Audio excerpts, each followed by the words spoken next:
Welcome everyone, Costin here on Serious Gaming, bringing guys and girls a new discussion video for the channel. Nintendo filing mass claims against YouTube video producers, specifically Let's Players, even those who are partnered as far as I understand. Now that's significant because in general when you become a partner with a network, you expect that you'll be safe from getting content ID matches on your channel, for the most part. Companies still have the power to claim your videos and even put copyright strikes on your channel if they so desire. But in general, making a partnership with the network should protect you from that, because the network, it is the obligation of the network to go out and seek permission from video game publishers and developers to actually make these videos, to allow you to make these videos without having to deal with the content ID matches, the copyright strikes, and so on and so forth. So for the most part, but companies can always go against that and launch copyright strikes, or they can claim your videos. Sega a while ago launched an entire crusade to remove Shining Force videos from YouTube, giving quite a few people copyright strikes on YouTube, partners or not. They gave them a lot of copyright strikes. Quite a few channels were shut down because they didn't have a network protecting them, because they were not partnered with the network. And even those who are partnered with the network still had to suffer because of it. If you are partnered with the network, you are safer than others with regards to copyright strikes. You still have to... It's still problematic if you get a copyright strike, but your channel won't get automatically shut down, like in the scenario if you are not partnered. Anyway, Nintendo has been going around mass claiming videos featuring content from their video games. And they do have the right to do so on YouTube, not the legal right. There are some people who are mentioning the legal right, that they own the IP, all of that. You know what, I'm not even going to get into that argument. This is something that a lawyer who specializes in intellectual property has to say, or a judge has to decide with regards to that. But they do have the right on YouTube because of how YouTube operates right now. That doesn't necessarily give them the legal right. I just want to point that out from the very beginning here.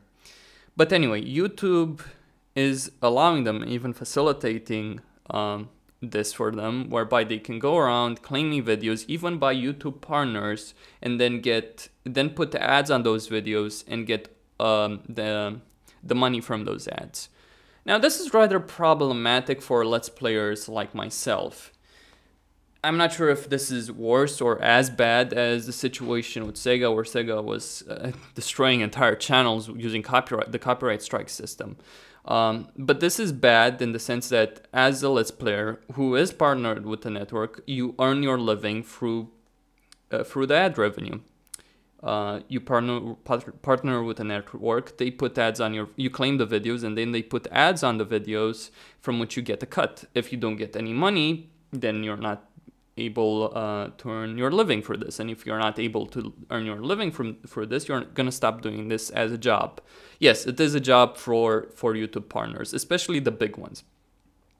Some people would argue that it's not a legitimate job, but I just want to point out how the economic situation is in the world right now, especially the Western world, where unemployment is pretty high.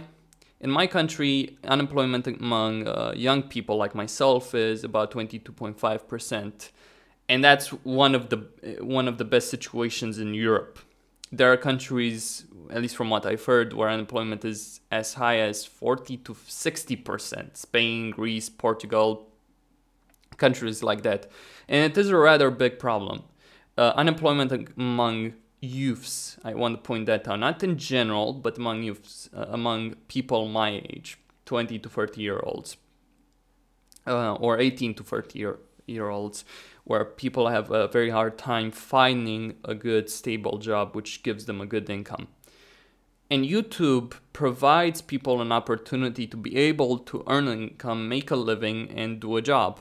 And if people are not going to be able to do that, then they're going to stop making videos, because they'll need to find something else. If they find anything else in the first place, considering the fact how the job market is right now, if they find something else, then they'll stop doing this. They'll focus on their job, and they'll do this less and less, or not at all. Actually, it depends on individual people. Some would do it, but at a reduced rate. Like for instance, they might upload 3, 5, perhaps even more videos a day while doing it as a job. If they had to find another job, they'd do a lot less videos, like 1 to 3 videos, depending on how much free time they had, depending on how many hours they had to work every day. And if you want to have videos on YouTube, if you want people to make those high quality videos on YouTube that you enjoy watching, then we need the ability to earn our living through this, to then have the time to be able to do something like this. Because ultimately, it is something of time. You need to earn a living, to be able to pay the bills. And and if you're able to earn that living by doing YouTube videos, then you're going to spend a lot more time doing this. It's just simple logic. How would I say this move is for Nintendo? Personally, I'd say it's a pretty bad move, and it's a move by a company which, in my opinion, probably doesn't understand YouTube very well. A lot of people have been saying for quite a while that Let's Play videos, or videos in general about video games on YouTube, are a form of free advertising to the company. Let's Play videos specifically, or Let's Plays in general, are done in general by people who are passionate about the games they play. They care about the games they play. And there are people who will actually buy games after they've seen a Let's Play. I've had several dozen people come to me and say, okay, you convinced me to buy this game, or I bought this game because of you, and so on and so forth. I've had dozens of people myself, and I only have 5,000 subscribers right now. And I've gotten quite a few messages like this. For bigger channels with hundreds of thousands of subscribers, tens of thousands, hundreds of thousands, millions even, I would have to assume there are quite a lot more people who are convinced by this. A very good example is Total Biscuit, who does actually increase sales for any game he actually covers in What the Fuck Is. He has that power on YouTube. In fact, I was reading an article just now about an indie developer who made a point that after Total Biscuit covered his indie game, the sales of his game increased substantially, to the point this developer said that I was outselling Assassin's Creed 3 on Steam after he covered my game. And that's quite significant, considering we're talking about Assassin's Creed versus a small indie game. So YouTube does have a lot of marketing power. In fact, this is something every publisher realizes, the marketing power of YouTube. And Let's Plays are a form of free advertising for a game. And this is why publishers and developers tolerate and accept and allow Let's Plays or video content in general to be done on YouTube from their games. We're talking here about Electronic Arts, we're talking here about Activision, Blizzard, Ubisoft, CD Projekt, so on and so forth. Sega, for most part, Sega. Except if it's Shining Force, then we have a problem, because whatever. We'll see. You know, I'm kind of worried about the Sega thing, though, because Sega does own the Total War license, and I don't want to get in the situation where where I get the copyright strike for my Total War videos on the channel. It is a rather worrying prospect. But we'll see how that goes, and I do hope, at least for the people who are doing, who had done Let's Play videos or videos in general about Nintendo games, I do hope that Nintendo changes its stance for their sake. And if you are someone who likes to watch Nintendo gameplay footage on YouTube, then I hope for your sake as well, because otherwise there will be a lot less of it and a lot less good quality footage of it. If you remove the people who are doing this as a full-time job, you just have amateurs or people who are doing it for fun for most part, and they don't have those quality standards that partners try and keep. And the reason partners have those quality standards is because they want their viewers to be as satisfied as possible and to get more viewers from that.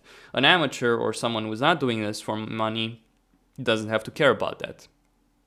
Sure, it's nice to get quite a ton of views for your videos on YouTube, but if you're not if you're not getting any money from that, then you are losing quite a big incentive to do those videos in the first place.